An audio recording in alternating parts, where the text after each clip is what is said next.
పిత పుత్ర పవిత్రాత్మ నామమున ఆమేన్.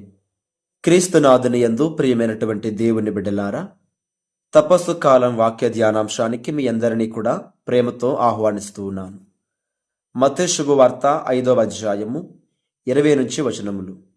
ధర్మశాస్త్ర బోధకుల కంటే పరిసయ్యుల కంటే నీతిమంతమైన జీవితము జీవించననే తప్ప పరలోక రాజ్యమున ప్రవేశింపరని చెప్పుచున్నాను. క్రీస్తునాథుని యందు ప్రియమైనటువంటి దేవుని బిడ్డలారా, ఈనాడు ప్రభువు 2 పఠనాల ద్వారా మనందరితో మాట్లాడుచూ ఉన్నాడు. నేటి మొదటి పఠనములో ప్రవక్త ఇలా బోధిస్తూ ఉన్నాడు. ఎవరి పనులకు వారే బాధ్యులు, దుష్టుడు తన పాపములను నుండి వైదొలిగి దేవుని ఆజ్ఞలను పాటించి న్యాయసమ్మతమైన పనులు చేస్తే చావు తప్పించుకుని జీవించును. అప్పుడే దేవుని బిడలమైన మనలో నూతన జీవం వస్తుందని నేటి మొదటి పట్టణములో ప్రభు మనకు బోధిస్తున్నాడు. ప్రియ సోదరులారా, మనం ఎప్పుడైతే పాపాంధకారంలో పడి ఉన్నాము అని గుర్తించి స్పృహ కలిగి ఆ పాపాంధకారము నుండి వెనక్కి తిరిగి రాగలిగినప్పుడే ఈ తపస్సు కాలం అర్థవంతంగా దేవుని ఆశీర్వాదం పొందే కాలంగా మనం పొందుకుంటాం.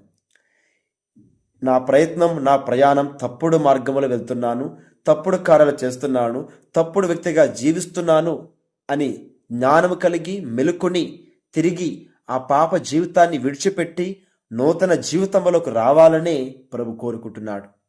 అంతేకాని ఆ పాపాంధకరంలో ఉండి నశించిపోవాలని ప్రభు కోరుకోడు. ప్రియ సోదరులారా, కనుక ఈ తపస్సు కాలాన్ని ఒక గొప్ప కృపాకాలంగా మనం ఉపయోగించుకుని మన పాపాంధకారం నుండి తిరిగి వెనక్కి రావాలి, ఆ ప్రభుతో కలిసి నడవడానికి ప్రయత్నం చేయాలి. ఇక నేటి సువార్తా పఠనాన్ని మనం గమనిస్తే, నేడు సువిశేషములో ప్రభువు నీతివంతమైన జీవితం గురించి మాట్లాడుతూ ఉన్నాడు.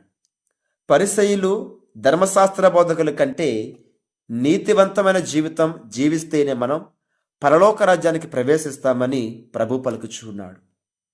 నరహత్య చేయరాదు అని ప్రభు అన్నాడు.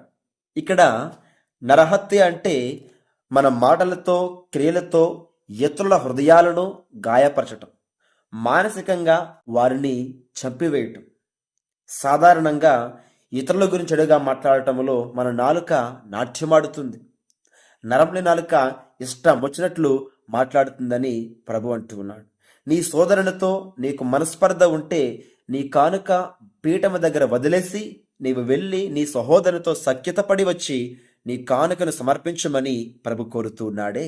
ప్రియ సోదరులారా, దేవుడు మన నుండి కోరుకునేది సంపూర్ణమైనటువంటి హృదయం, పరిపూర్ణ హృదయం. ఎలాంటి మనస్పర్ధలకు మన హృదయములో చోటివ్వకుండా శాంతి, ప్రేమ, దయ, కనికరం లాంటి లక్షణాలతో మన హృదయంలో ప్రవేశించాలని, హృదయము అలాంటి ప్రేమ అనే సద్గుణాలతో జీవించాలని దేవుడు ప్రతి ఒక్కరిని తన స్వరంతో నీతివంతమైన జీవితం జీవించడానికి ఈనాడు పిలుస్తూ ఉన్నాడు. కాబట్టి మన జీవితాలు ఆయన వైపు మరల్చి దేవుడు చెప్పినట్టు రీతిగా మనం జీవిద్దాం. ఆయన కోరుకున్న విధంగా మన జీవితం మార్చుకొని ఈ తపస్సు కాలంలో ప్రభుని ప్రార్థిద్దాం.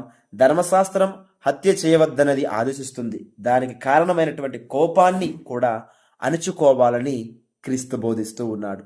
దైవారాధన కంటే సహోదర ప్రేమ గొప్పదని మనకి తెలియపరుస్తుంది. సోదర ప్రేమ పాటించకుండా దేవుని కానుకలిస్తే ఫలితం లేదని వాక్కు చెప్తుంది. కనుక ప్రియ సోదరి సోదరులారా, శత్రువుతో రాజీ పడితే ఏ చిక్కు లేదు. కనుక కోపాన్ని అణుచుకోవాలి. రాజీ పడి ఒక నీతివంతమైన జీవితాన్ని మనం జీవించడమే తప్ప పరలోక రాజ్యం చేరమని గుర్తెరిగి ఈనాటి పఠనాల ద్వారా ప్రభు ఇచ్చే సందేశాన్ని మనందరం కూడా అనుసరించి ఈ లోకములో తపస్సు కాలంలో ఉన్న మనం ఒక పరిశుద్ధ జీవితాన్ని జీవించి సమాజంలో ఉన్న ప్రతి వ్యక్తితో సఖ్యత కలిగి జీవించే మనసును, హృదయమును మనందరికీ ప్రసాదించమని ఆ భగవంతుని వేడుకుందాం. పిత పుత్ర పవిత్రాత్మ నామమున ఆమేన్.